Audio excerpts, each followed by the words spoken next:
Gilbert, what are you doing all day in a cave? Oh, I know. You're waiting for the next broadcast of Lord Blood-Rah's nerve-wracking theater.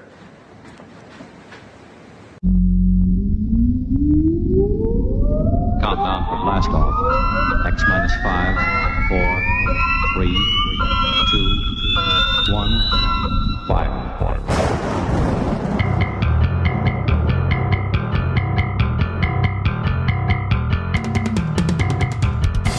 Welcome to Lord Blood-Rah's nerve-wracking theater.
My lords and ladies, geeks, geekarellas, geekulas, and geekeritas. I am Lord Blood-Rah, and this is Lord Blood-Rah's nerve-wracking theater. Fogs, marshes, swampland, home to gators, snakes, and all forms of deadly creatures, including jealous husbands, dynamite crazy doctors, and two guys in rubber suits. Ha ha! Tonight, it's the soggy 1959 schlocker Attack of the Giant Leeches. Now, an interesting fact, the screenplay for Attack of the Giant Leeches was written by well-known character actor Leo Gordon, best known for playing heavies and villains in westerns and a lot of 1950s and 60s TV. Now, he was also quite a prolific screenwriter. Let's see, he wrote 21 episodes of the television series Adam 12 from the 70s, as well as episodes of Bonanza, Hawaiian Eye, and Maverick. He also wrote the screenplay for The Wasp Woman, which we have not yet shown here on the Nerve-Wracking Theater, but I'm sure we will. It's inevitable.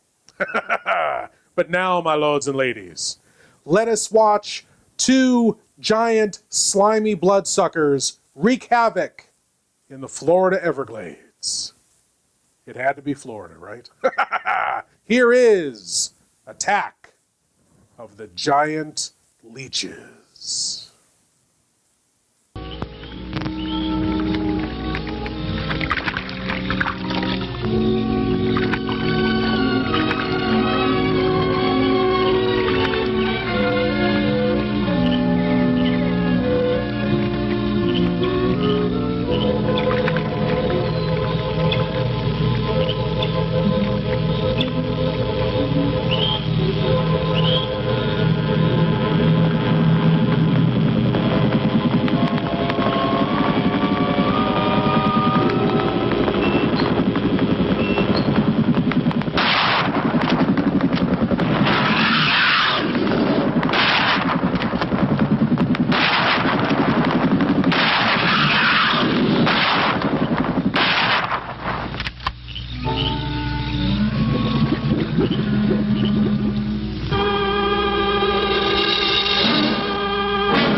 Just hold it a second, Lamb.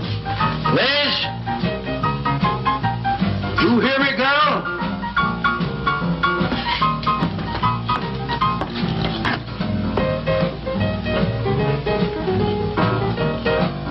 What do you want now?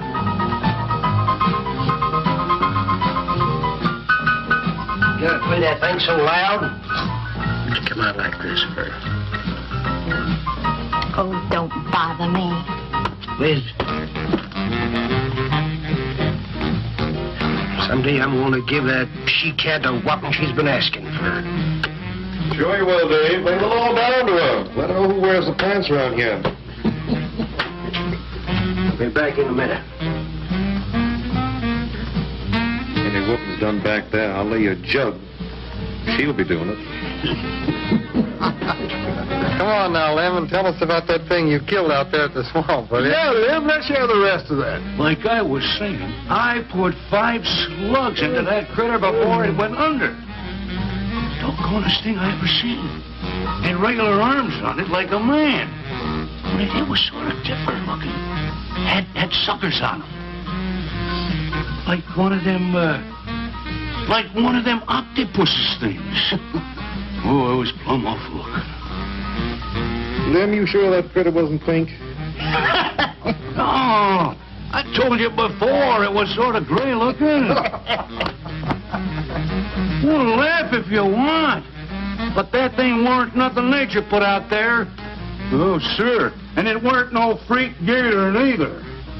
I've been poaching this country for 40 years, and I ain't never seen nothing like it. Well, too bad you didn't bring it back. Steve Benton probably pay a fair bounty for whatever it was. Bounty? I wouldn't touch that critter for all the money he ever made. And if you seen it, you wouldn't either. You better take it easy on this stuff. You looking kind of peaked. No, I'm gonna clean my otter lines out before morning. Lem, I think that critter's a ghost of one of those otters you've been poaching all these years, coming back to haunt you. Well, if that's so, you fellers will see it right quick yourselves.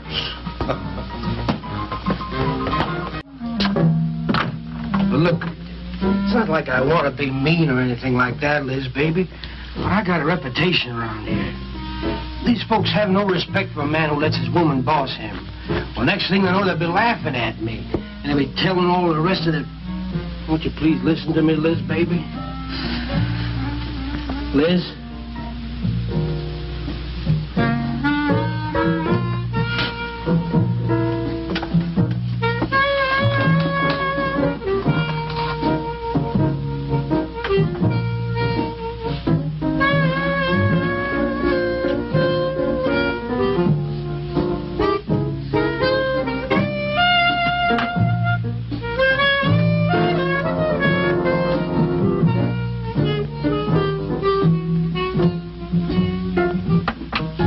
Looking at me like that.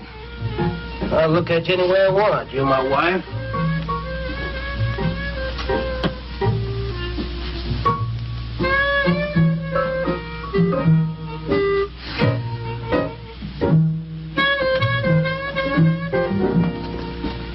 Don't touch me.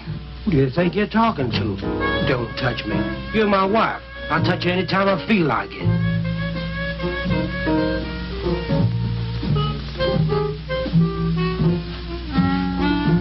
Where you going? Where you going? I'm going out. Maybe I'll be back. Maybe I won't. Liz, baby, I didn't mean nothing.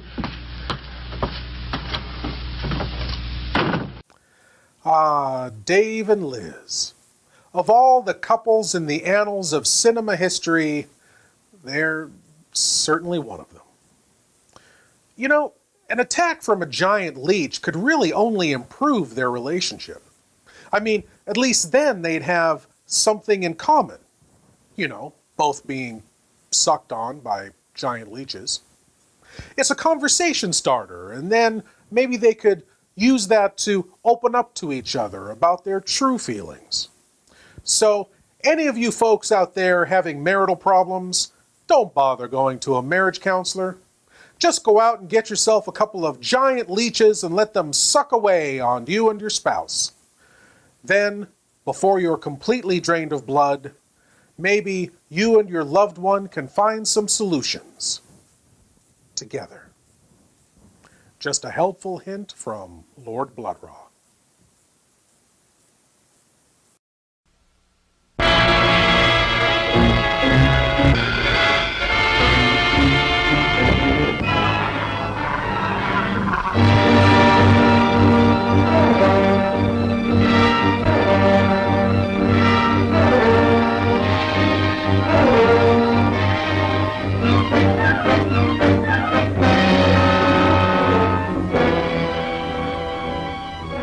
To say goodbye, Jules. You never left me without saying goodbye.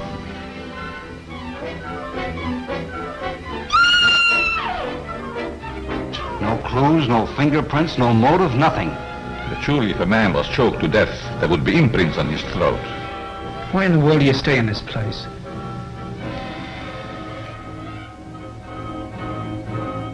We can't leave.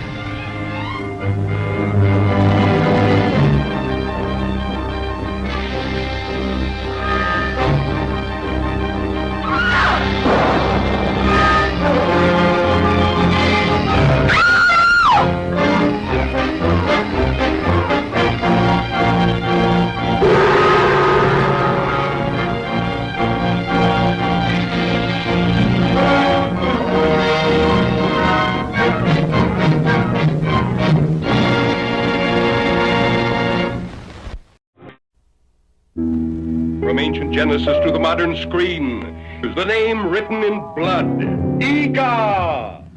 If I could just call you on the phone. The code of the ghost at the sign of the toad. Nobody lives on the Brownsville Road. Thrill to the newest recording star, Archibald Jr. Oh, they're screaming this way. See ravishing Marilyn Manning in a thrilling, chilling story.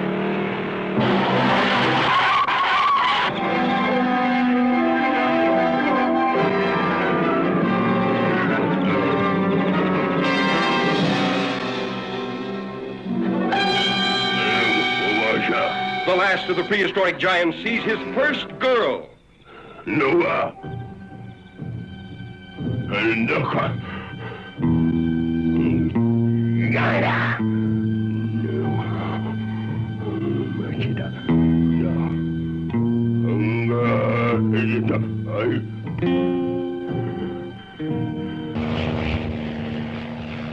Curious newsmen search deep in giant country for the last of the ancient cavemen. See a tough giant tamed by the soft hands of his captive woman. See him sacrifice his ageless beard for her love. They lose her to a boy in a dune buggy, escaping a burning desert. Ega's primitive passion was love or kill.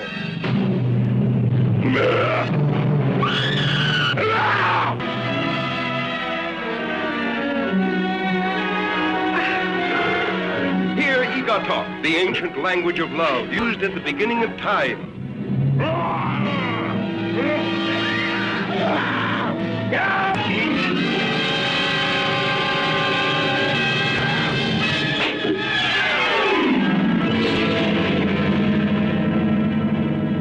See Ega!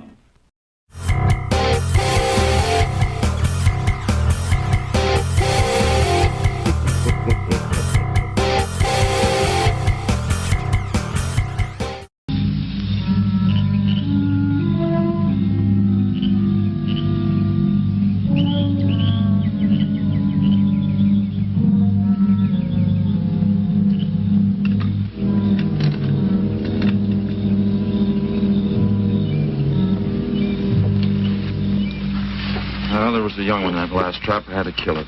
Oh, poor thing. Told you shouldn't have come along.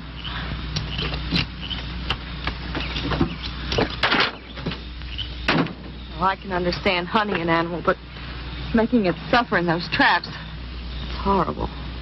Well, these poachers know the swamps like the back of their hands. But I'll catch one of them in the act some night and put him away for 6 months. Meantime, I'll have to be satisfied confiscating their trap lines. If you lose enough traps, it won't pay them to keep trying. Well, be careful, darling. These people aren't like other folks. You know, they'll try and get back at you. Let them try. Steve, you're a stranger here. They've lived this way for generations.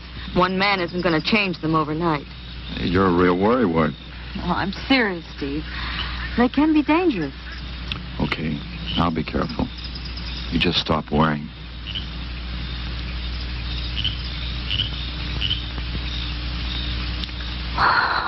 Oh, Steve, I love you.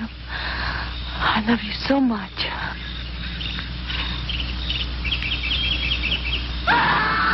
What was that? I don't know. You get in that truck and lock it up.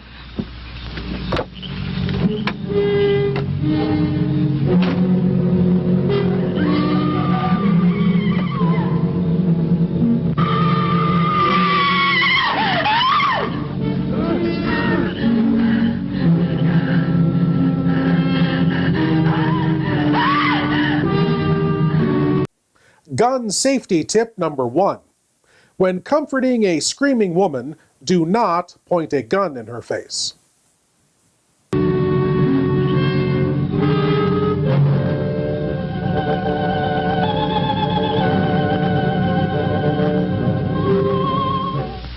So you see, the octopi uses its suction discs to hold its prey.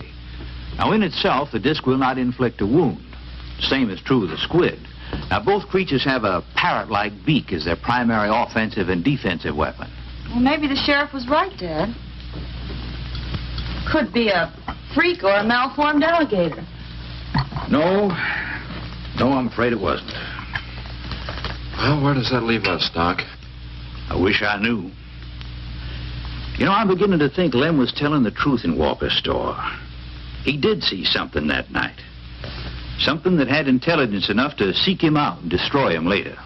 But Sawyer claims to have killed the thing he saw. Put a half a dozen rifle bullets into it. I've seen that old 4440 used. Nothing could live after being hit with those slugs. Well, conceding the possibility of one such creature, we must also concede the possibility of others. Well, there's one sure way of finding out.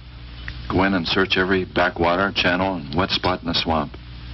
If it's there, I'll find it.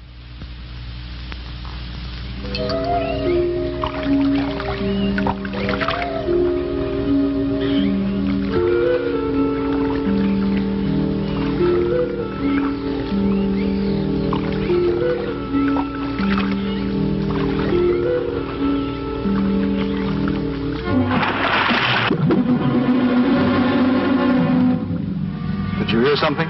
Yes?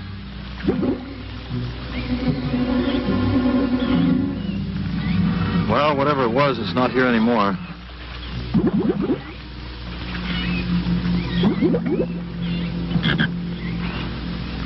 Do you want some coffee? Yeah, thanks, hon. An army could hide in here and never be noticed. Well, one did. What? The Seminoles under Osceola in the 1830s. Took the U.S. Army 2 years to round them up. Oh, I remember reading about Osceola in high school. 2 years. You've only been at it 2 days and I feel worn out. Well, you might as well keep on looking around.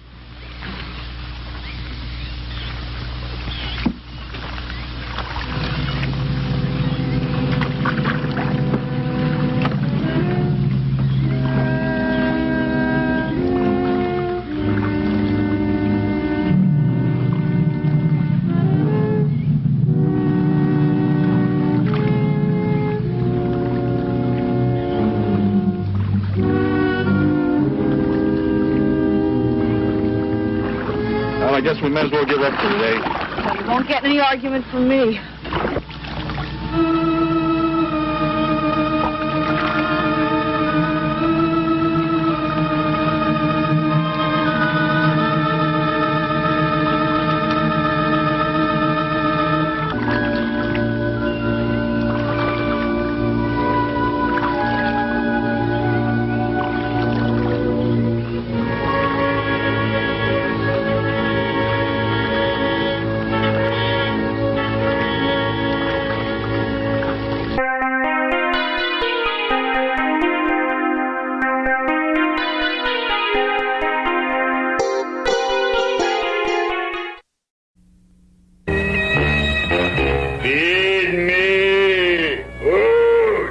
take it easy, Dracula. What do you think I'm carrying here, my dirty laundry?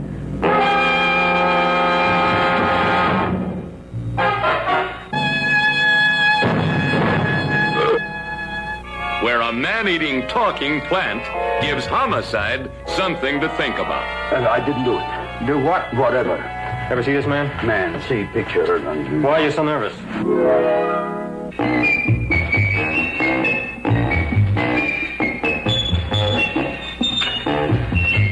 Oh, boy, you kiss good, Audrey. Oh, I guess I just have a good kisser.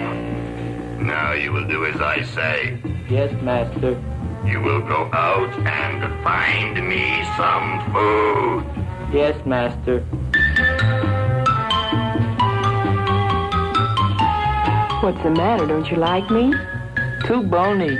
Too bony? Nobody ever told me that before. Beef is better than veal.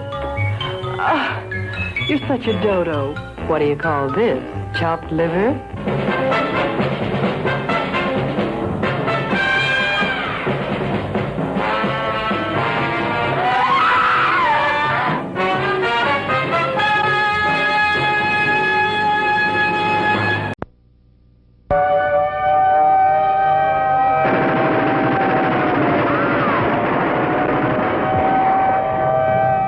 Why'd you set up the brake? Because I can use you.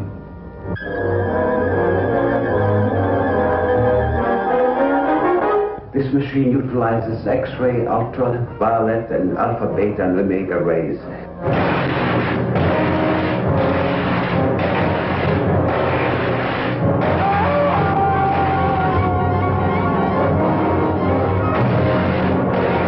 This man is a killer.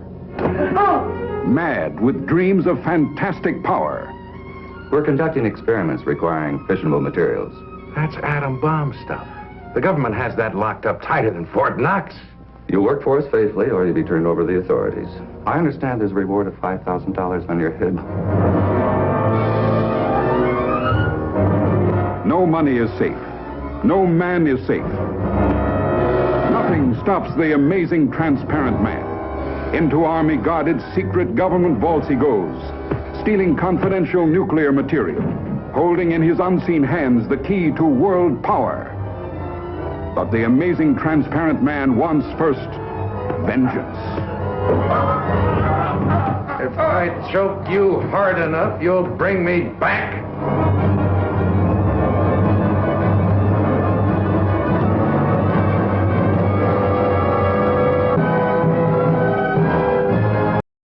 As we return to Attack of the Giant Leeches, the game warden and his gal are out hunting the behemoth bloodsuckers, and our lovebirds, Dave and Liz, take time out of their hectic schedule to have a little heart-to-heart.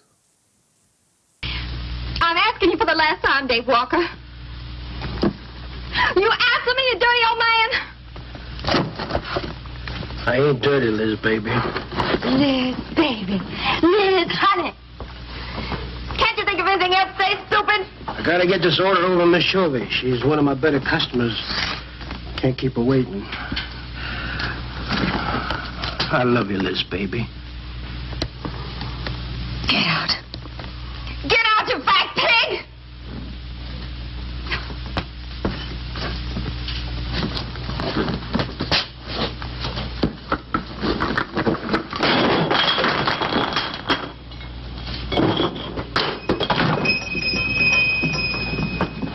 You, have some trouble, Dave? Hey, you know women, Cal. Gotta get the hair down every now and then. You sure do know an awful lot about females. I gotta hand it to you. I can't stand here jawing, Cal. Gotta get this order over to Miss Shovey. What's she letting her hair down about this time? Well, ever since Lem got herself killed, she wants me to sell out and move into town. Don't you let her bamboozle you, Dave. You keep her right here in the store. After all, the place wouldn't be the same without you around. Thanks, Cal. I better get going. See you when I get back. Yeah, I'll be around.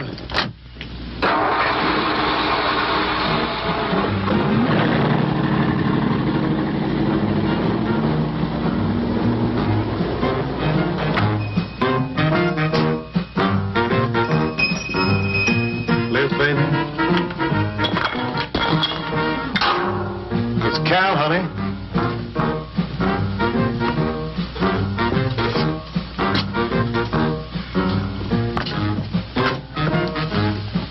You want something, Cal? I sure do, honey.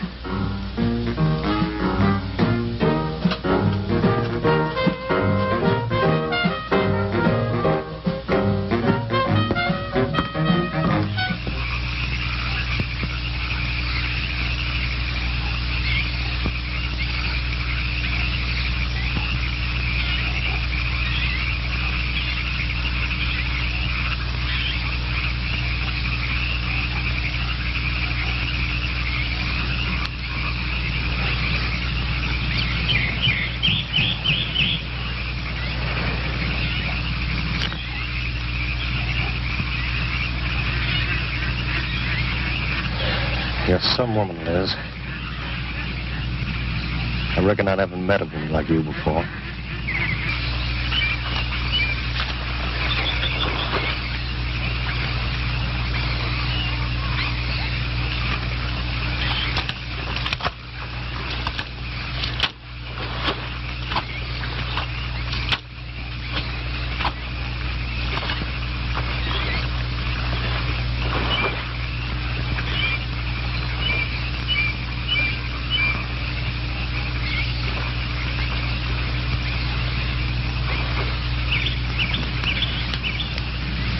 First husband was a no good bum.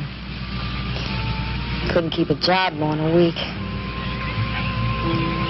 Used to get lushed up, come home beat up on me. He must have been a prize pig. One night he tried to hold up a gas station. He was so drunk he couldn't even run. They caught him less than a mile away. He got sent up. I got a divorce. It's rough. After 3 years working in a lousy beanery, I was ready for the first guy that said a nice word to me. It was Dave. That's it. I wish it had been me. I'd know how to take care of a woman like you, Liz. Maybe it ain't too late, Cal.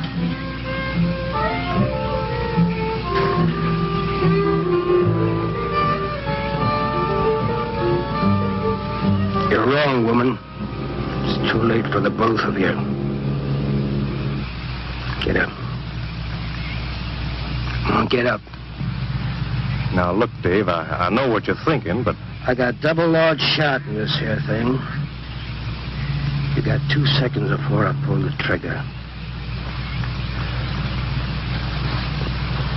No point getting riled, Dave. Wasn't my fault, but... She's been pestering me for months to take her out. Sure, Cal. I understand. Get her up so I can get a better look at the line, little tramp. Come on, get up. Come on, get up. Cal, no. No, he'll kill me. He'll kill me. Jumping. When your husband wants to take a look at you. You walk all the way, Dave? One more step and I'll blow you plumb in two. Get over there. Now, David, ain't as bad as you think. Shut up. Tramp. What are you going to do? You'll find out soon enough. Dave, you put down that gun before I get mad and make you eat it. You go ahead and try it, Cal. Go right ahead and try. Move. Move!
Dave, if anyone's going to drop, it's you. I mean, look, I'm not in the best shape myself, but I'm just saying, a guy your size, hot, humid swamp, you're already upset. Look, I think the best thing you could do is pop an aspirin, have a seat on a stump, and rethink this whole running through the swamps thing before you seriously regret those half-dozen pork chops you had for dinner last night. Just saying. Dance, baby, dance, come and dance with me. Hear the beat of the pounding sea. Ride, baby, ride, come and ride with me. Let your feet go easy. What do you make of this? Where does the other end go? It dumps into the ocean. It looks exactly like the South American Fantigua fish. I hope you can take one alive, Sheriff. I still believe that a human clawed that girl to death. The Beach Girls and the Monster, starring John Hall, Sue Casey, and the glamorous Watusi dancing girls from Hollywood's famed Whiskey A Go-Go nightclub. Music by Frank Sinatra Jr.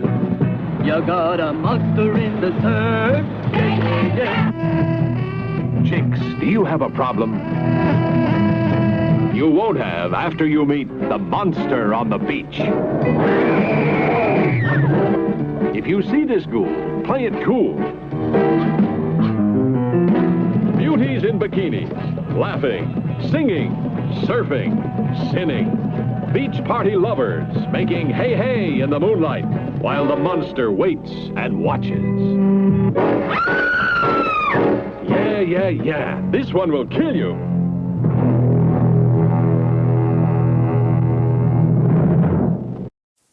As we return to Attack of the Giant Leeches, Dave chases his wife and her lover through the swamps. Will he catch up to the unfaithful couple, or will they outrun him? Or will the leeches have something to say about it?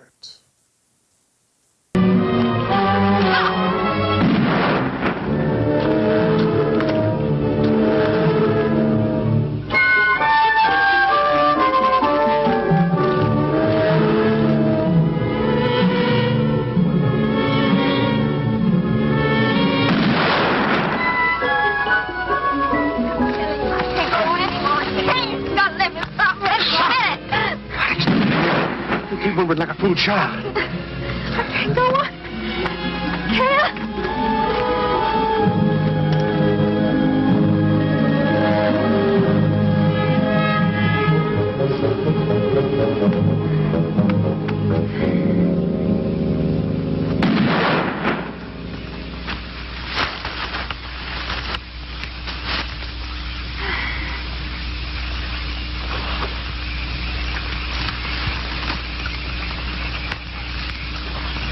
Come on, keep going. Dave, please, you gotta listen. It wasn't my fault, honest. She kept playing up to me every time you turned your back. It wasn't my fault. You call yourself a man? You and your muscles. Shut up, you tramp! If it wasn't you, I wouldn't be in this fix. And my old friend Dave wouldn't be doing this thing to me. It's all your fault. Get going. But Dave, we've been friends a long time, Dave. You wouldn't kill an old friend, Dave. If you don't move, I'll kill you where you stand. But Dave! Brave, big man. I didn't mean it, Dave. I didn't mean it. Dave, the kid is out here. Please, Dave. I'm sorry.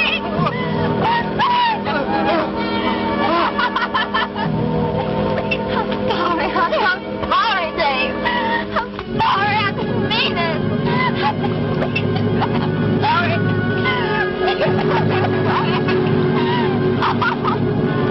You think you learned enough to stay away from a woman, Cal?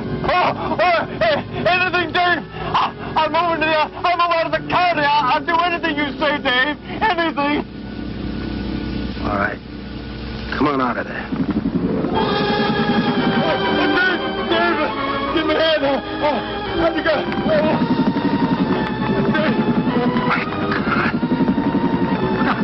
Look out! Behind you!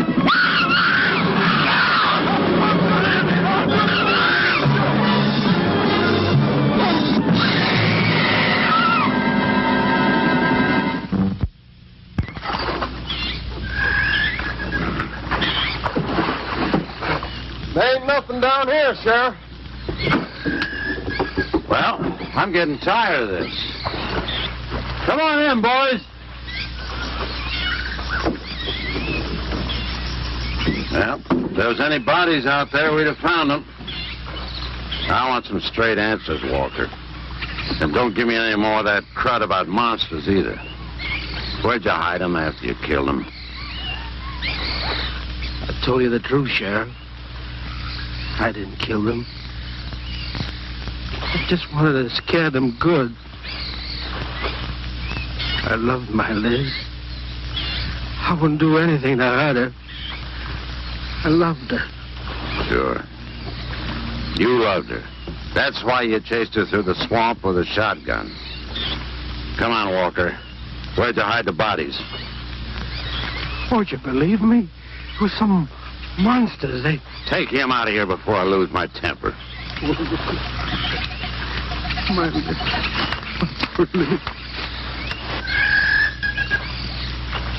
County fair reward if someone finds a body, Sheriff? $50. Each? Yeah. You know, I never thought that of old Dave. Of course, everybody knowed that Carol and Liz had a hankering for each other. Everybody but old Dave. Darn fools. Grappling out there in the middle of the water. If them bodies are still in there, you can bet some old bull gator's got them stuffed in his cave under the bank, letting them ripen up for a few days. Yeah, well, what we need now is some long cypress poles to go in there and probe them gator caves.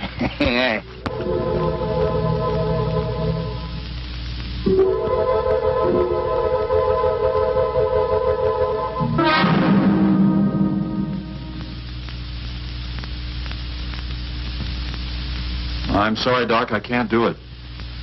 I have to do it myself. Wouldn't want to have to arrest you, Doc, but I will if I find you near the preserve with any explosives. Steve. Sorry, Nan, that's the way it's got to be. Steve's right, Nan. It's his job to protect wildlife. What about human life? 3 people have been killed in that game preserve. Doesn't that mean anything to you? Nan, try to understand. If I could be sure something in the swamp was responsible for those deaths, I wouldn't hesitate a minute. We've been together the last 3 days. We didn't see a trace of anything unusual. Not so much as a suggestion of any form of life unknown to us. Steve, something killed those people. All right, I'll admit Sawyer's death left a lot of questions unanswered. But you can bet your bottom dollar the other 2 died from Dave Walker's shotgun. Do you really believe that? Figure it out, Nan. Walker admitted chasing his wife and cow into the swamps after he found them together. He shot them and he tried to place the blame on Sawyer's DTs. If Sawyer had told of seeing purple giraffes with polka dot tails, Walker would have claimed they did it. There's one argument against that, Steve. Dave Walker wasn't the kind of a man to hang himself, not even with 2 murder charges against him. Now, I talked with Dave less than an hour before he killed himself. That man was in a state of shock. I've seen frightened men before, terrified men. But I've never seen anything to compare with the horror and the fear in Walker's eyes. Well, he realized what he'd done. He'd killed 2 people. One his wife. Well, look, Doc, Nan and I were all over that swamp. And why didn't these monsters attack us? I've been thinking about that. They're probably night creatures. They can't stand the light. They stay down near the bottom during the day. A small charge would stun them, bring them to the surface. Can't buy, Doc. You're pig-headed, Steve Benton. Stubborn and pig-headed. You just don't understand, do you?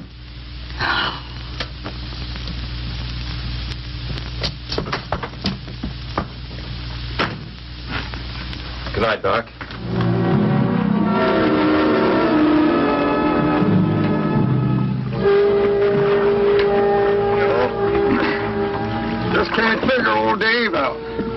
If you was caught like Cal, what would you do? I hadn't thought of that. Right over there in them reeds is where that big one used to be. Yeah. Caught some good catfish in that hole.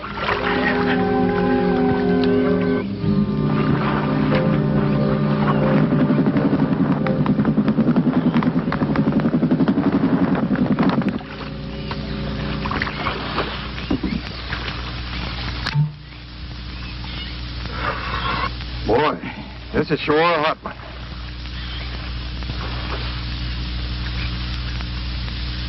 Right unseasonable. Sure is funny. Huh? Ain't you noticed anything? Oh, what? We've been prodding around here all morning. Ain't run across a single gator. By rights, this pool should be crawling with him. Sure funny. Yeah, that is funny. I don't like the looks of things. Let's call it a day. Well, now, wait a minute. We ain't pulled the gator holes around the bend yet. You do what you want to do, boy. Just get me on dry land, and right quick.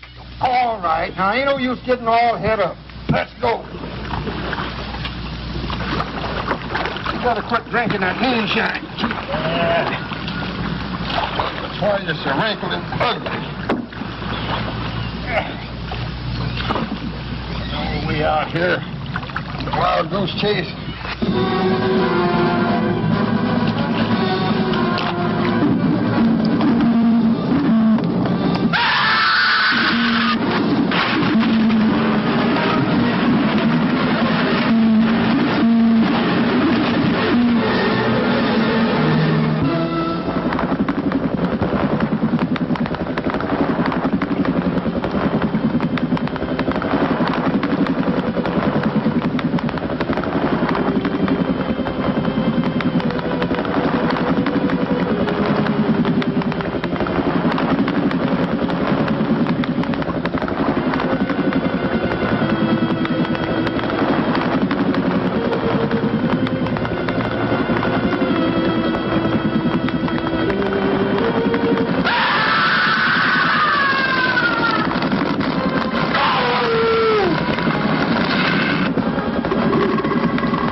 You know something?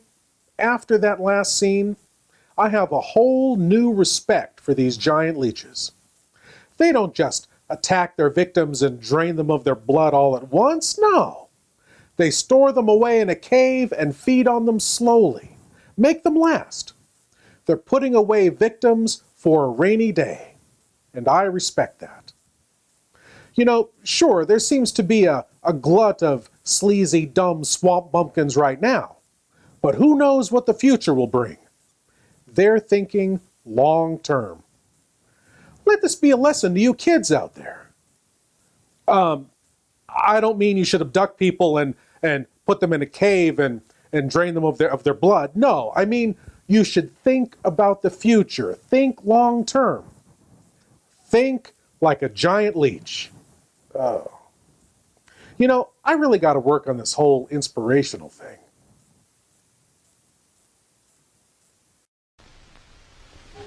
Larry!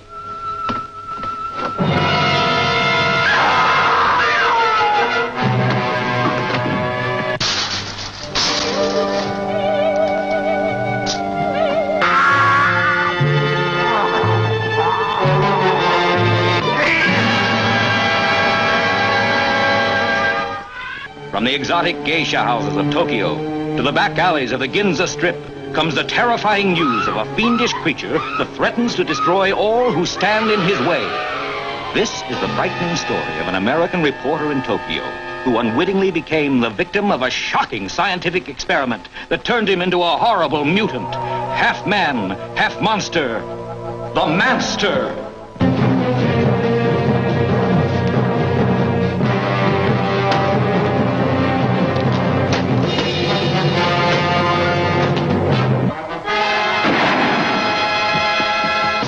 What happened? He got away. I think I know where he's going, to Taras. Follow me. Right. There's panic in the streets as the unheard of terror of a half man, half monster runs wild through the city. There he goes! Don't miss The Manster, a genuine thriller in the most frightening sense of the word.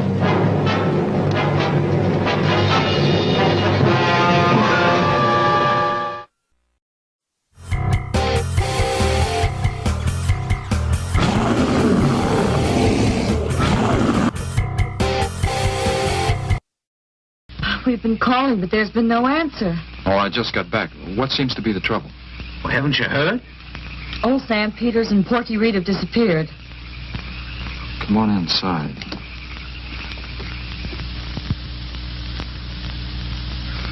You know Clovis.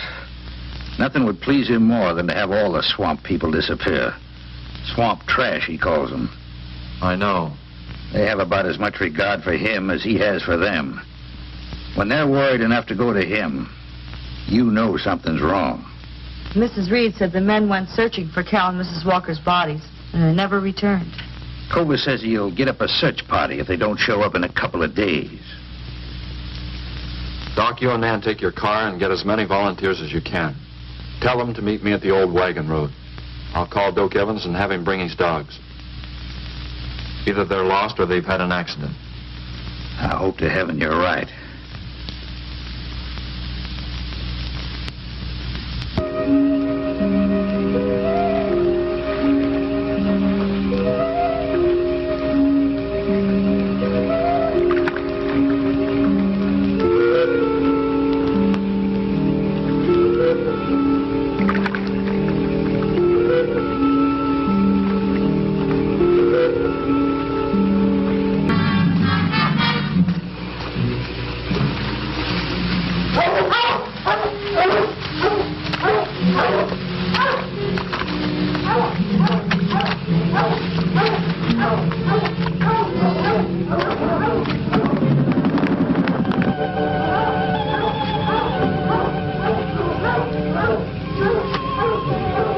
Well, they picked up the scent anyway.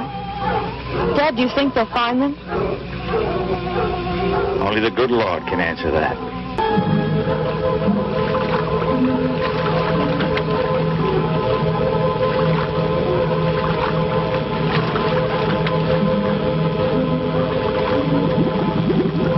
All clear. It's clear over here.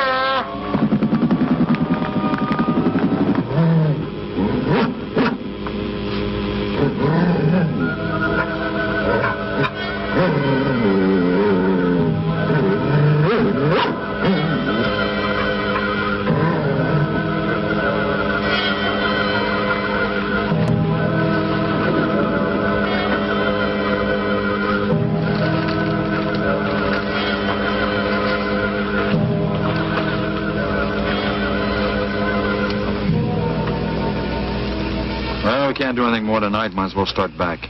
I reckon ain't no use hurrying now, Mr. Benton. Reed and old Sam was alive. They'd let us know with a holler or something. Yeah, it kind of looks that way. You fellas notice anything about this lake? I mean the gators. What about them? They ain't.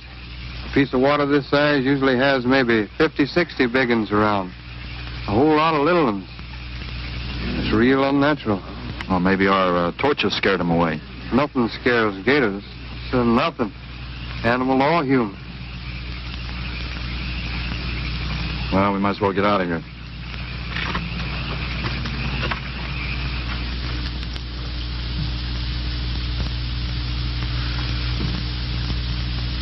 You got something in mind, Steve? I keep thinking what Evans said about the gators. Nothing scares them, animal or human. And yet something made them leave. Maybe a mineral contamination. Guess I better run some water samples. Come on, you two. Drink your coffee. And supposing there is no contamination? Well, then I'll send over to Eastport for a diving rig and go down to look for this monster of yours. No, Steve. Don't even joke like that. I'm not joking, Nan. I had some training with an aqualung while I was in the Navy. But, Steve...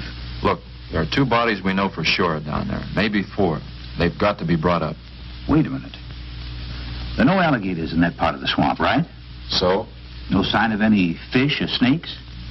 No. Oh, what are you getting at, Doc? Well, there goes your argument about setting off a dynamite charge underwater. You'd bring the bodies to the surface. Get it out of your mind, Doc. I'm not using any explosives as long as there's another way. Why must you be such a... Stubborn pighead? Exactly. I'll tell you why. Number 1, there's bound to be some aquarian life in that section, even if the bigger forms have abandoned it. Explosion underwater would destroy every living thing and wreck what nature took years to build up. Number 2, I'm paid to prevent the useless slaughter of wildlife. Number 3, I'd have to get authorization. And to get that authorization, I'd have to come up with a heck of a good reason. Satisfied? Finish up, Dad. I want to go home. Steve, how long will it take to get this diving equipment from Eastport? A couple of days. Why? Oh, nothing. Take care of yourself, Steve.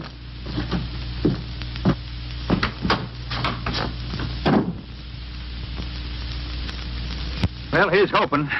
Dad, can't you throw the dynamite in from here? No, I want to get it out into the middle, in the deepest part.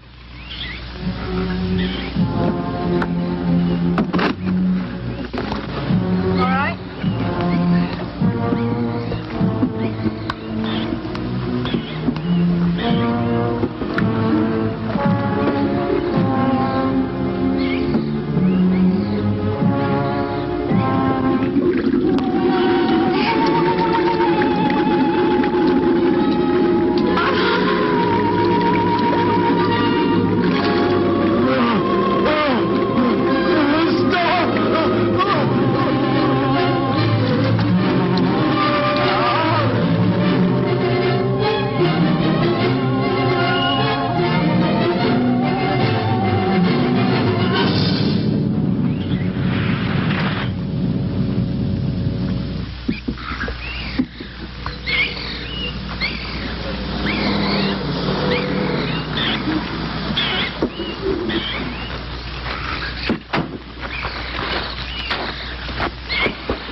Let you go any minute.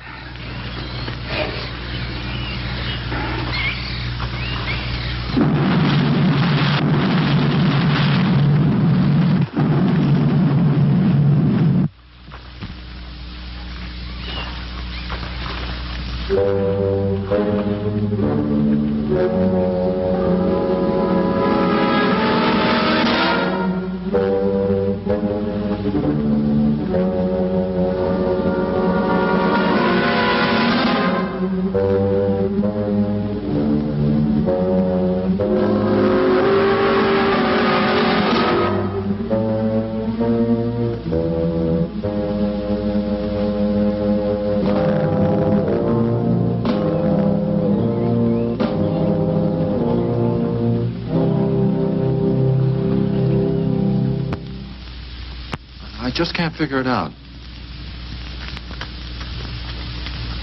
Walker's wife, why didn't her body come to the surface? I don't know. I think I better walk over to the coroner's office. What's the matter, Mr. Benton? You feel awkward about arresting my father in his own home? I warned him I'd arrest him if he used dynamite. It's nice of you. Well, the autopsy should be over by now. Oh, Steve. I thought you'd be here. I don't like to have to do this, Doctor. Do we have time for a cup of coffee first? Sure. You mind, honey? No, I'll make some sandwiches.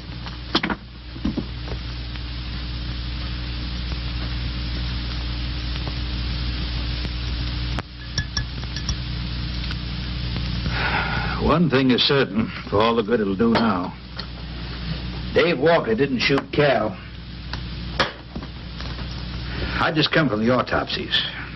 Covers tried to keep me out. But I told him I'd raise a stink they'd smell all the way to the Capitol if he did. Well, what killed them, Doc? Not drowning. And Cal wasn't shot either. Every drop of blood was drained out of their bodies. And they had wounds on their throats.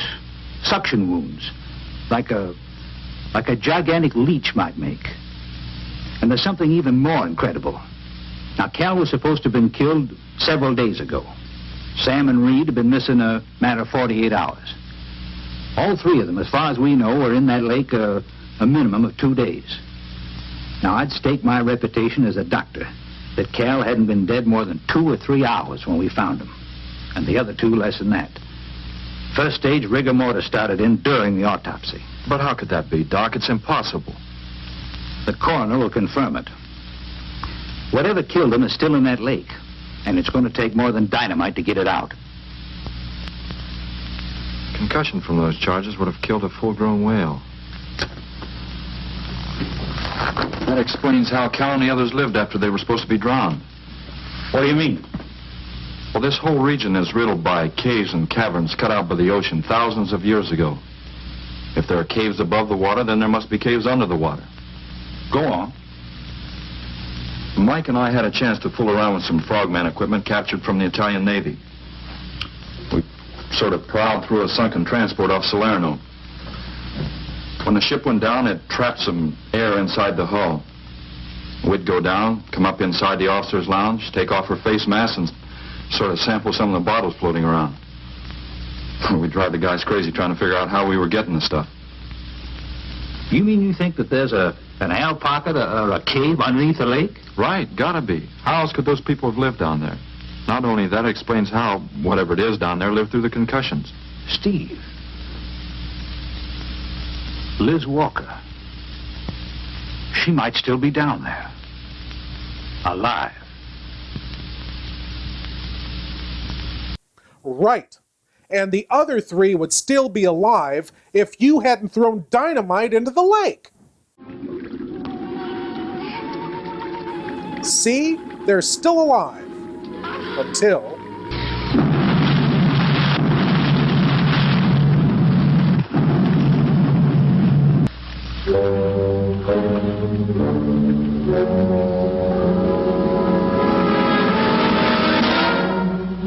Great job, Doc.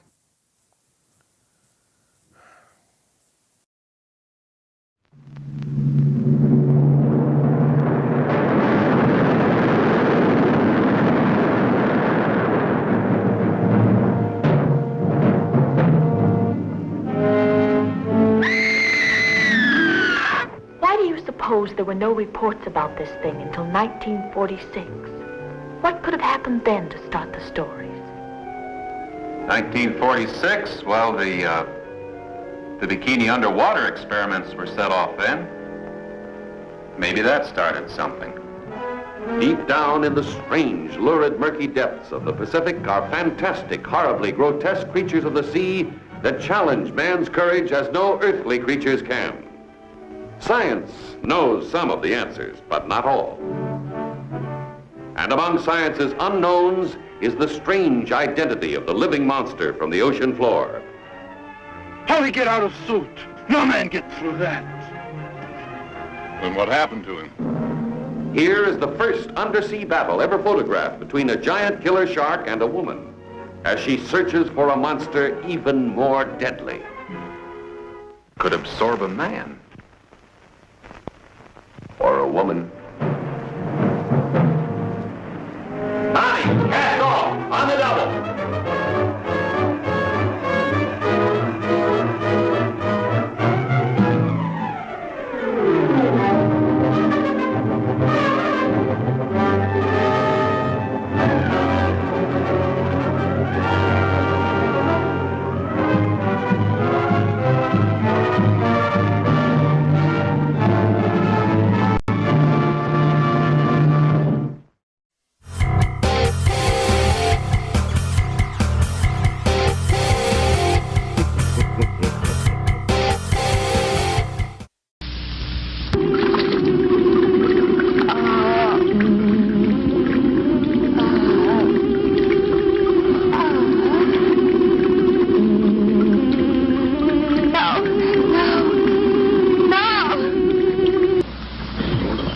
ask me, they ought to have their heads examined.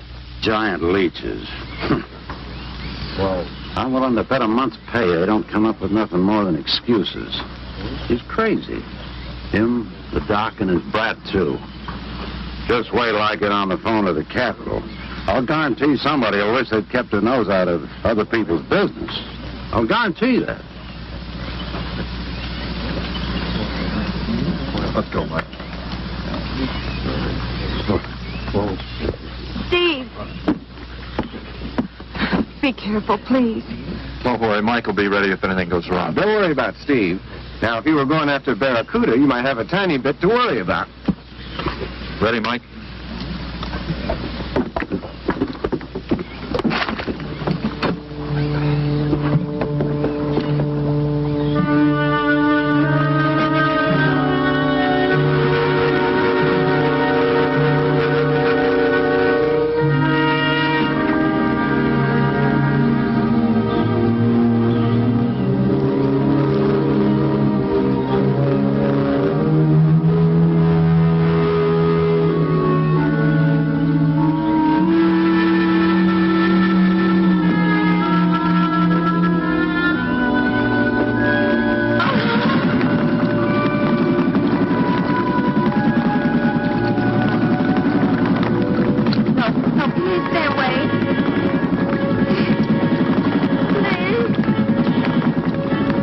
Not exactly inviting, is it? That sure isn't. Hold her steady, Mike.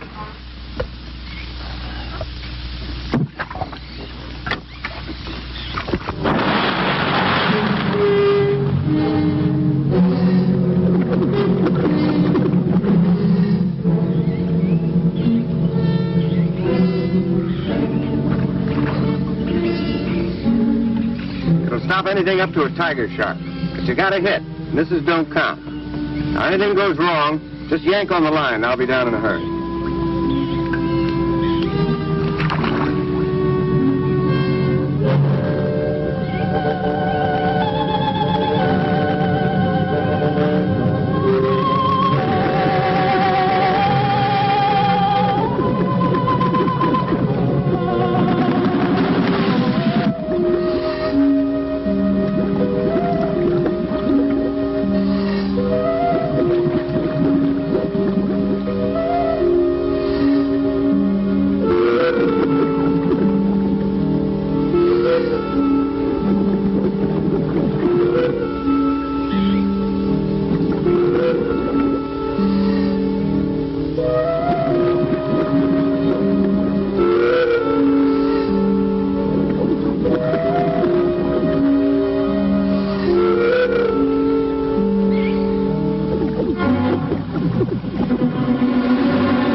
Me to go down and finish it off for you, Steve?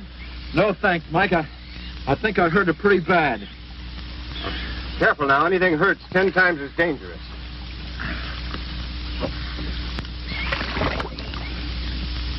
He's wounded it. He's going to finish it off. Does he have to go under again? He's got to make sure, honey. Where could it have come from? I wish I knew. We'll have to make some tests. Maybe the proximity of Cape Canaveral's got something to do with it. The rocket station? Well, they use atomic energy in the first stages of launching. Not all of them have been successful. You think that if some animal life was close by, not close enough to be killed, but close enough to feel the effects of a radioactive energy that... A mutation. A type of gigantism of some common animal. Whatever it is, I hope he's able to bring it up.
done that.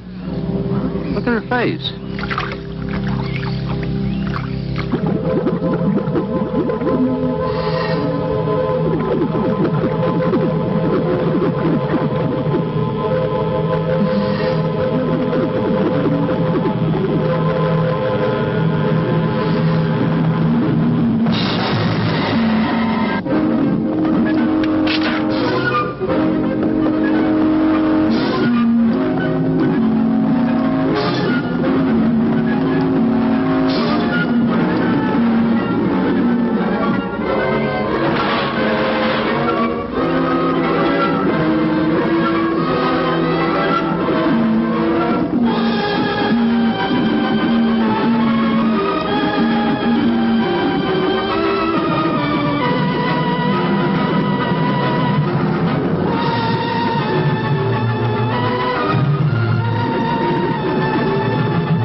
For years. I never saw nothing like that before.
There was no sign of them this time. They must be licking their wounds. You sure you used enough stuff to do the job, Mike? I used 100 sticks of 40%. Ought to blow the bottom right out. All right, let her go. Oh, no. I've done enough of your dirty work. Help yourself.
Well, that was a short movie.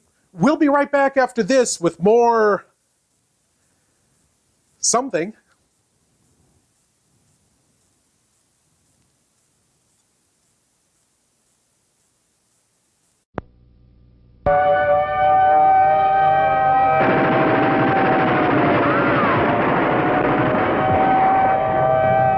Why'd you set up the brake? Because I can use you.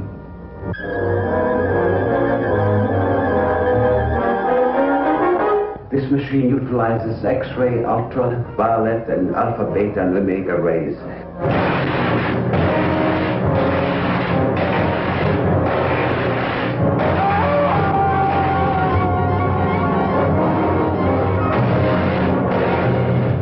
man is a killer. Mad with dreams of fantastic power. We're conducting experiments requiring fissionable materials. That's atom bomb stuff. The government has that locked up tighter than Fort Knox. You work for us faithfully, or you'll be turned over to the authorities. I understand there's a reward of $5,000 on your head. No money is safe. No man is safe. Nothing stops the amazing transparent man. Into army-guarded secret government vaults he goes, stealing confidential nuclear material, holding in his unseen hands the key to world power. But the amazing transparent man wants first vengeance. If I choke you hard enough, you'll bring me back.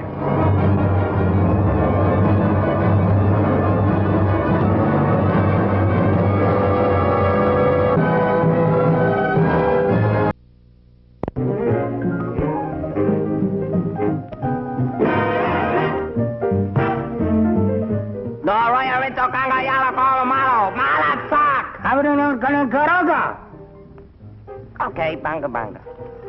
Since when do you talk a native language? I just started today. Well, what did he say? What did he say? I don't even know what I said.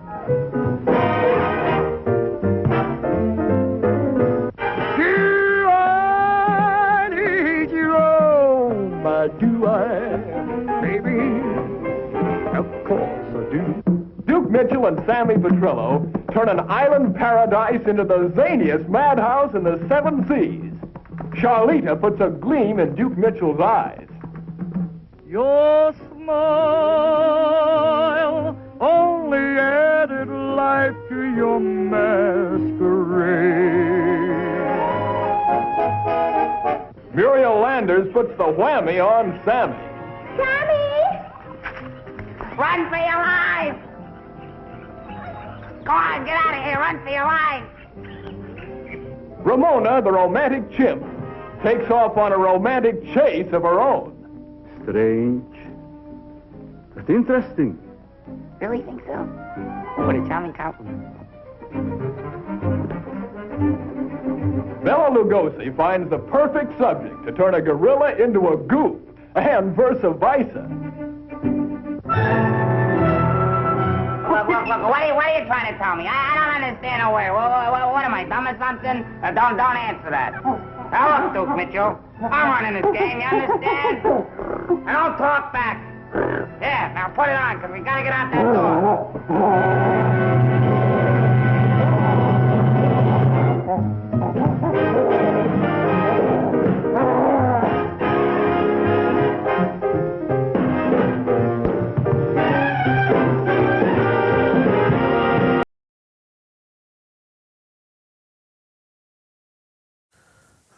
These short movies are going to kill me. I can't believe Attack of the Giant Leeches was so short. Sure felt long while we were watching it. Okay. I gotta find something to fill the time. Cartoons? Oh, let's see. Superman? No. Betty Boop? No. Popeye? No. No, these are all too short anyway. Old TV episodes. One Step Beyond. Yeah. Science fiction theater. Yeah. Lights Out. Yeah. Oh, wait. What's this? Captain Zero. This 1950s children's television series follows the adventures of a time traveler and his young companion and their adventures through history. Well, that sounds familiar. Let's see. Episode 10, Captain Zero meets Blackbeard the pirate. Okay. Oh, most importantly, certified public domain. Yes, okay. So, Captain Zero meets Blackbeard the pirate. Now, I've got to write a clever segue between Attack of the Giant Leeches and Captain Zero meets Blackbeard the pirate. Aha! My lords and ladies. Here's Captain Zero meets Blackbeard the pirate.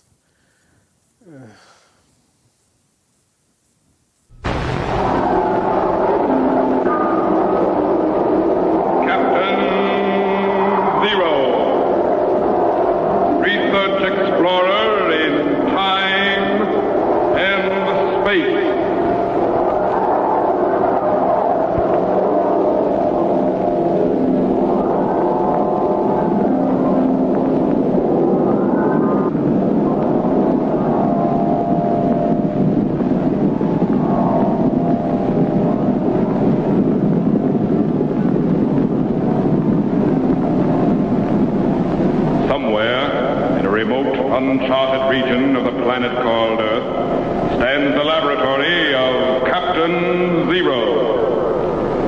In this secret location, known only to a few in the outside world, Captain Zero and his associates experiment in time and space to learn from the past, to plan for the future.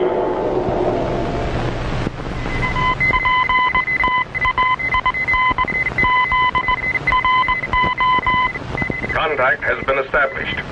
We now transmit you direct to the laboratory of Captain Zero.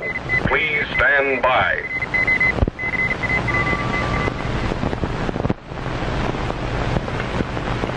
Jumping Jupiter! Pieces of 8! What in the world are you talking about? Captain? Yeah? Could I have the rest of the day off? Well, if you... Would you materialize me to Mulberry Island off the east coast of the United States? Well, if you really... Wonderful! Thanks, Captain. I'll go get some equipment. Jet, wait!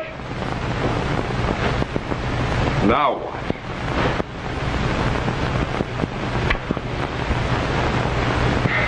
Buried treasure. So that's it.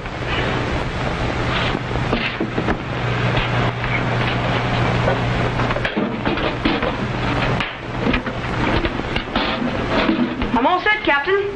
All set for what? To dig for pirate treasure.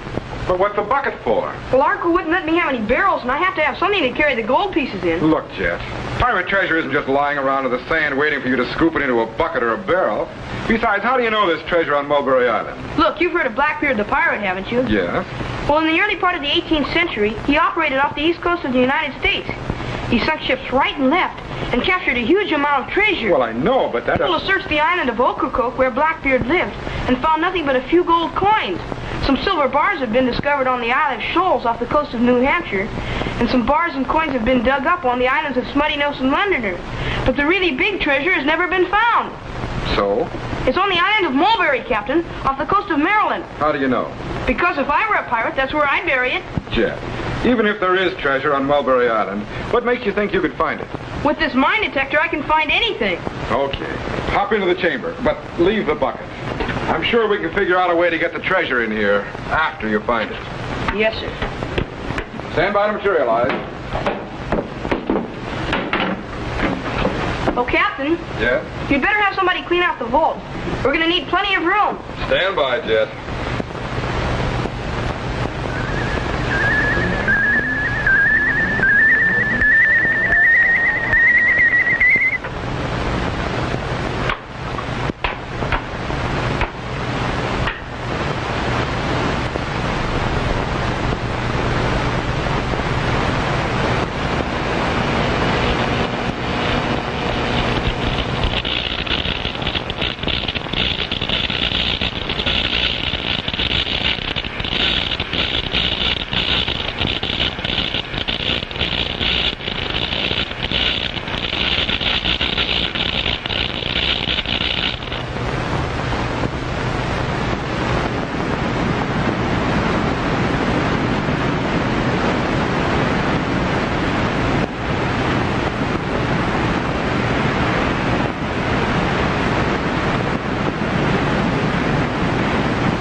Okay, Tetro, let's get back to work on the time machine.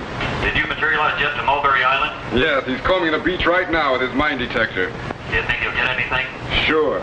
Sand, sunburn, and blisters, but there's no stopping him now.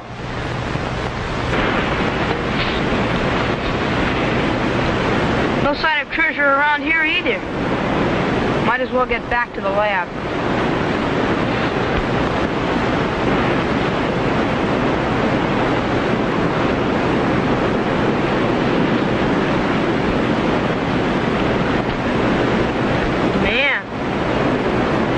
sure lost his head over something.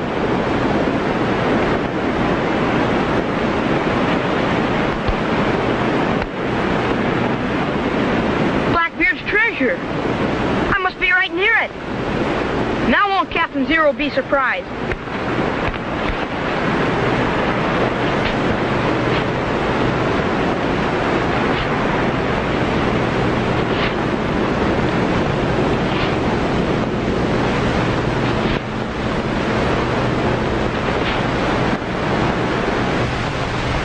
Tetro, stand by to check the power output on the time machine. Yes, sir. Bring up the amps very slowly to 10 million. Right. Check pentacycle. 47.877. Increase amperage to 20 million and check voltage. Right. Captain, resistors are heating up. Open the solenoids and cut the resistance on the pentacycle. Yes, sir. Tetro, main switch shorted out. We're going back into time. Cut the Chulotron. Hurry! Yes, sir. Power's off, Captain. How do we stand? Time machine projected back into the year 1718 before I could stop it. Stand by to repair it once. I'll be right down. Yes, sir.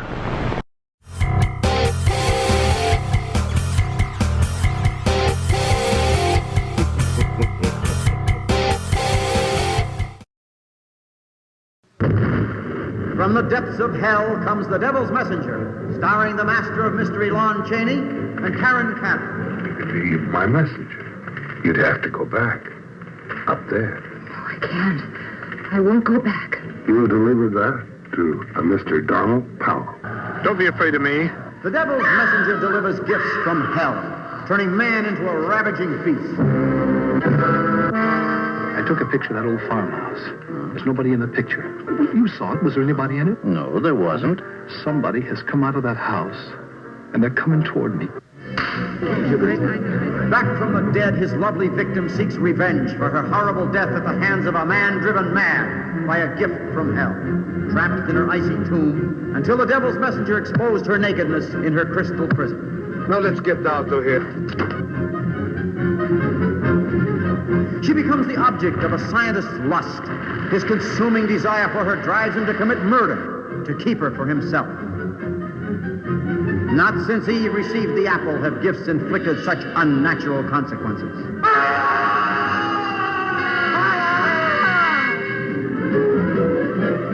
Tonight at midnight, you will be dead. Just how do you intend to kill me? I've no idea. I don't even know you. Crystal ball foreshadows doom, for it is the plaything of the devil, and only he can change the events it foresees. You must see what the Devil's Messenger has in store for you.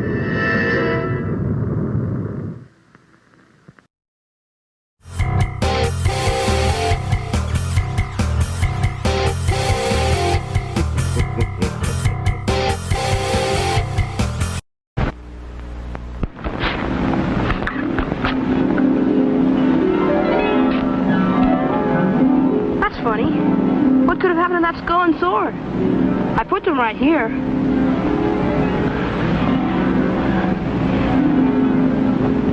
Sure got cold.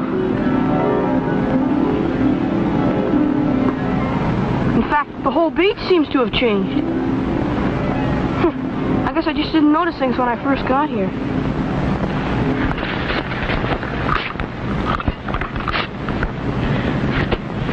Man, I wonder how far down that treasure is.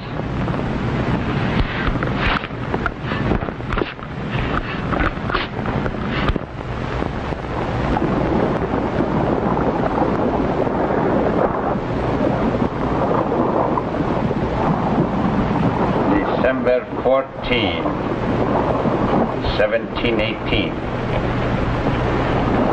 Sunk the Protestant Caesar of Boston with all hands aboard. A good day's work, eh, Richards? Aye, but not many ships escape us if there's treasure aboard. Nor many of their crew. Too bad so few of them can swim.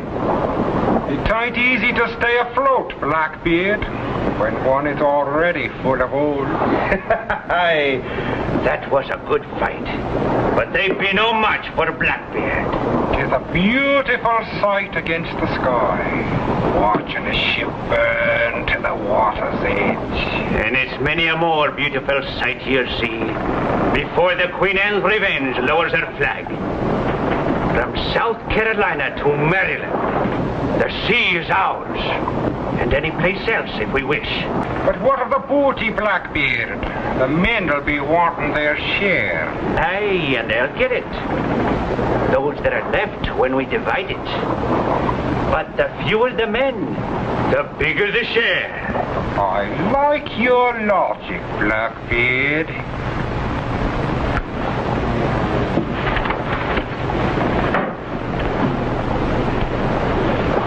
What thinks ye of this chest here, Richards?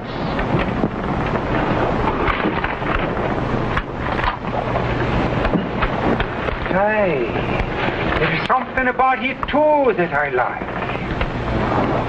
Methinks 'twould be a pity to split it with the crew.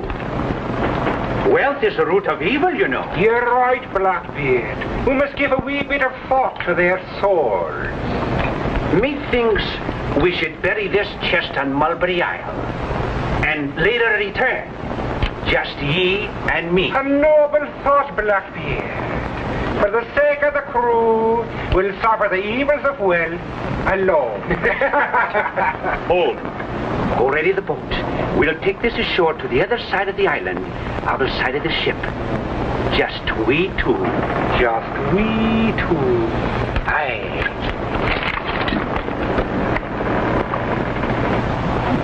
But only one of the two will return.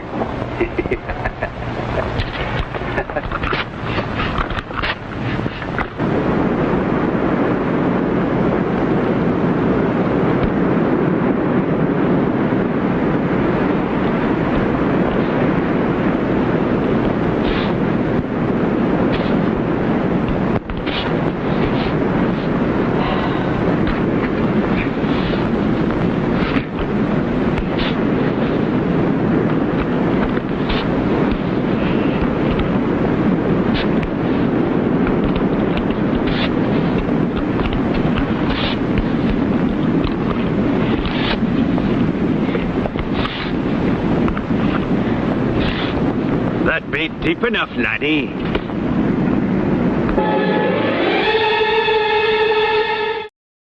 Assume the position and open your minds wide. It's time for your cranial cavity search. Yes, my lords and ladies, the cranial cavity search. Here's a chance for you great geeks out there to prove your geek cred by showing what you know. And tonight's cranial cavity search question is, in the 1960 science fiction classic, The Time Machine, the character H. George Wells travels to the far-flung future where he finds the simple, childlike people who live above the ground being hunted by the savage, cannibalistic Morlocks who live below ground. What was the name of the race of people who lived above ground in The Time Machine? A, the humanoids. B, the Trogs. C, the Eloi. Or D, the people. And now, my lords and ladies, to confound your concentration on the question, here are a few commercials.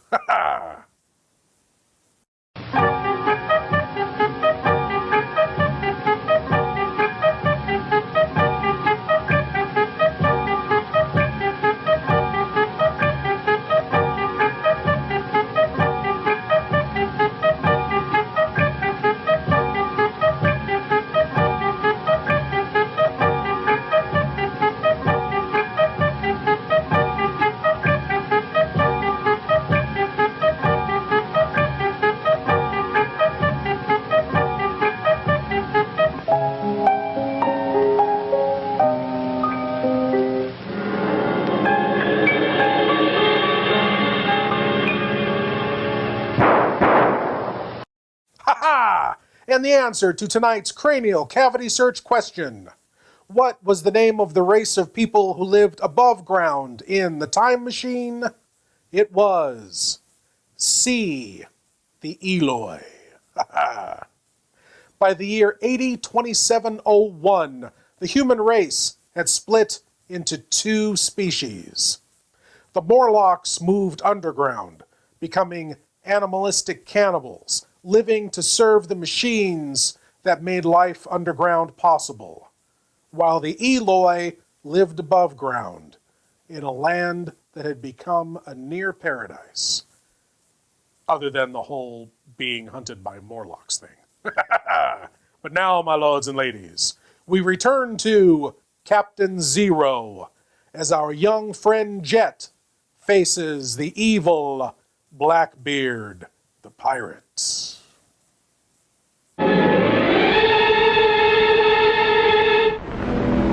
Captain! Captain, is it? And where might be this captain you're calling?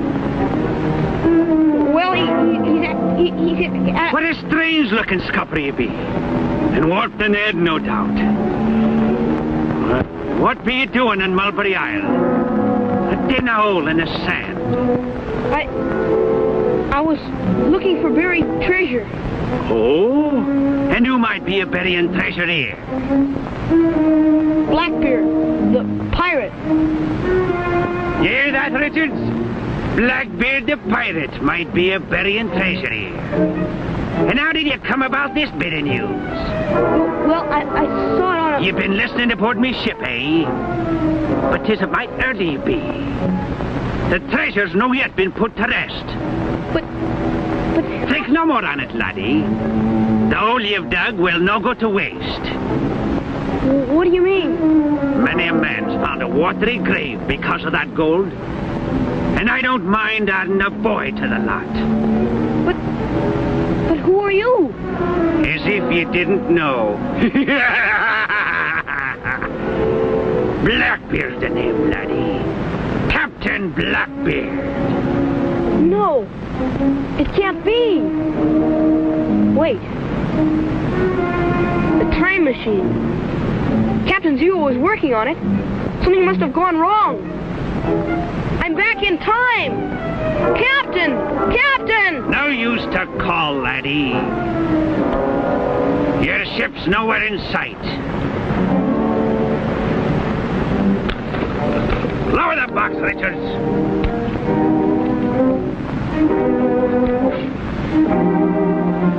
And leave plenty of room for the boy. Hey! Captain! All right, laddie. Dead men tell no tales, and the same applies to ye. And if it's prayers you want to say, I'll give you a line or two. Captain! Captain Zero! All right, laddie. Your time's up. Into the hole you go. Captain!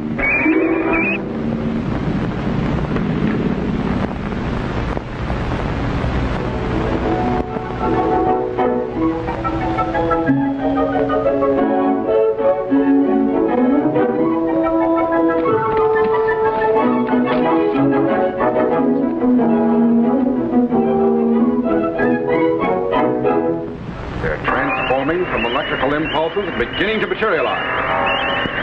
Coming in. They're in. Captain! Avast, you lubbers! What am I? What trickery is this? Where's me island and me treasure? Drop your sword, Blackbeard. Shoot it out of his hand, Captain Zero. Oh, Captain Zero, is it? So this be your Captain Zero, eh? Drop your sword, I said. In a pig's eye.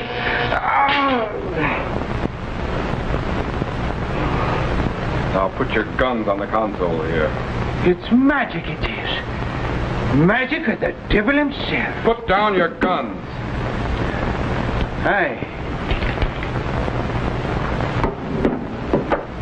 But I wouldn't harm you, or the boy here. It was all a joke. Sit down, Blackbeard. Aye. I've heard quite a bit about your jokes, Edward Teach. How do you know my real name?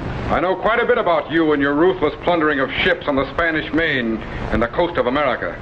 Well, now, that's putting it a bit strong, Captain. Oh, mayhap I have taken a vessel or three, and a man or two may have fallen in the way of me cutlass. But gold is where you find it, sir, and can only be had for the taking. Yeah, like the time you marooned your own men on a desert island while you sailed off with their share of the treasure. Aye, that was a good one. The joke was on them for sure. You should have heard them screeching and cursing in the sand. Their faces black with rage. One day the joke may be on you, Blackbeard. Let the day come. He has the upper hand. Uses it. Ow, me hand! You're lucky it isn't your head. All right, Jet. Stand by to materialize him back where he came from. Wait! I knows a good man when I sees one. Out ye and the lad here like to throw it with me on the Queen Anne's Revenge. With ye at the guns and me at the wheel, nary a ship could escape us. We'd be loaded with treasure in the blink of an eye. No thanks. Talk to him, laddie. Think of the life on the sea. High adventure and gold for the taking. Golly, it does sound sort of exciting. Aye, laddie, it is. Come on, let's get to me ship.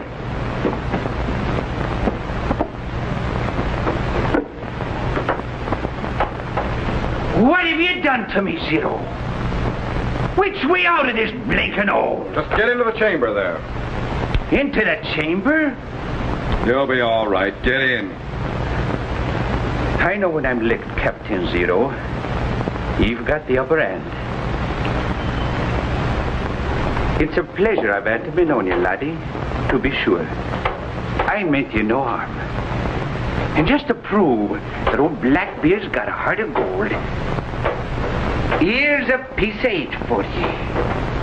All for your very own. Gosh, that's... Stay back! Drop your gun, Captain Zero. His blade be sharp and his throat is soft. If you so much as touch him with that knife, I'll blow off the top of your head. I need no head to wield a knife. Now, Captain Zero, you can use your magic machine to put me back on me ship. But just to make sure I get there, the boy goes too. Okay, Blackbeard, but remember what I said. If you harm... Have no fear, Captain Zero. I'll not harm him. Me head may not be pretty, but I wouldn't care to lose it. Just put me back aboard me ship like you said you would, and the boy goes free. Now, laddie, in you go. Don't worry, Jet. I'll pick you up in a few minutes.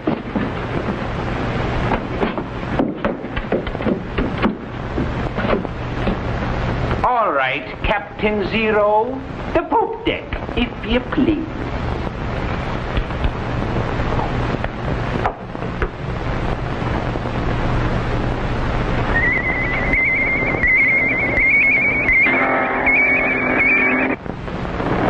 Good riddance.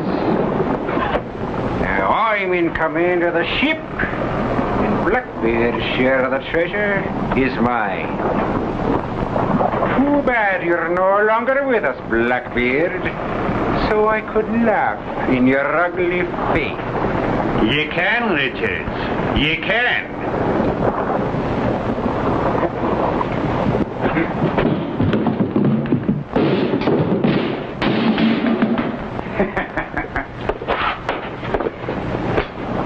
I don't know how he does it, laddie. Zero and his magic machine. But we're here, safe on me ship. Yeah. Well, it's been a pleasure knowing you, Mr. Blackbeard. I guess I'll be leaving you now. Aye, laddie, but not the way you think. And if he starts to disappear on me, I'll scuttle your skeepers. Do you that, Captain Zero? You didn't frighten me with your black magic. It isn't black magic, it's science. Science is it? When a man's here, suddenly he's there, and he's here again.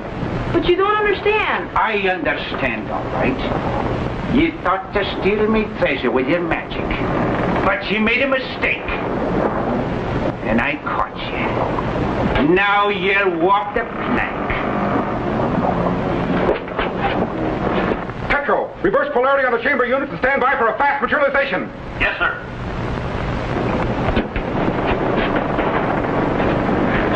I'm keeping me word, laddie. I told Captain Zero I'd free ye as soon as me feet hit the deck. You're as free as a breeze, me bucko. You can walk as far as you like. And you'd better start moving or a ball in the back will help you. Captain Zero!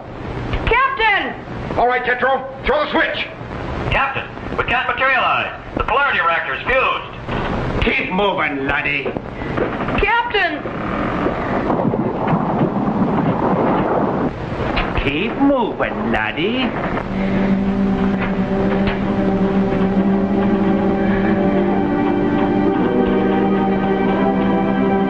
Captain! Keep moving, laddie.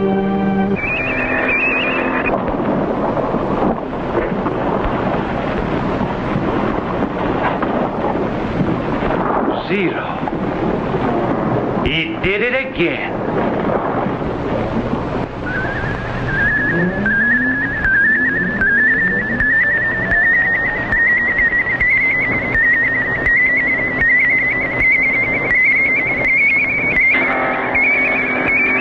Jet! Boy. Are you all right? Yeah, I guess so. In fact, you caught me before I even hit the water. Good. But we've still got a score to settle with Blackbeard. He promised me he'd let you go free. I know. Reactivate the view screen back to Mulberry Island. I want to find out if that treasure chest is still there. Yes, sir.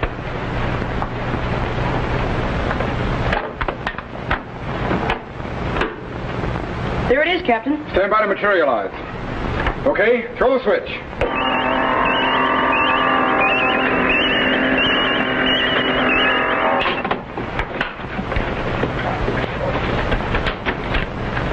Boy! Blackbeard certainly ain't gonna be mad when he finds this gone. He isn't going to find it gone, Jet. At least me treasure's safe on the island. Far from the eyes of me crew.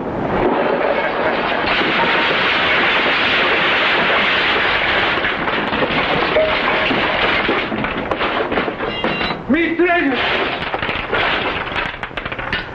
Zero, you blasted wizard! If I ever get me hands on you.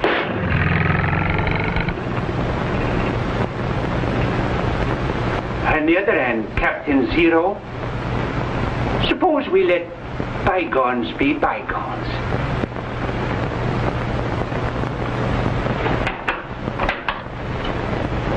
Well, we cleaned out the vault, Jet, but it's still empty. That's right. I didn't get Blackbeard's treasure. But I did get a piece of 8.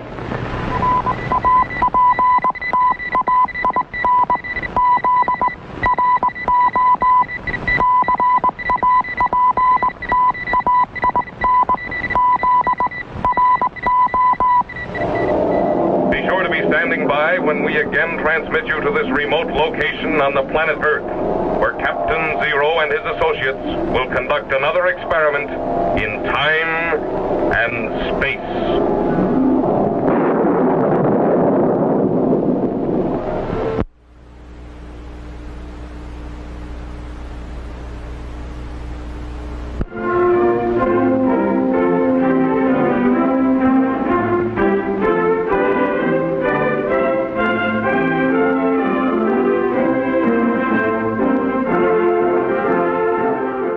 And so Captain Zero teaches Blackbeard the pirate a lesson.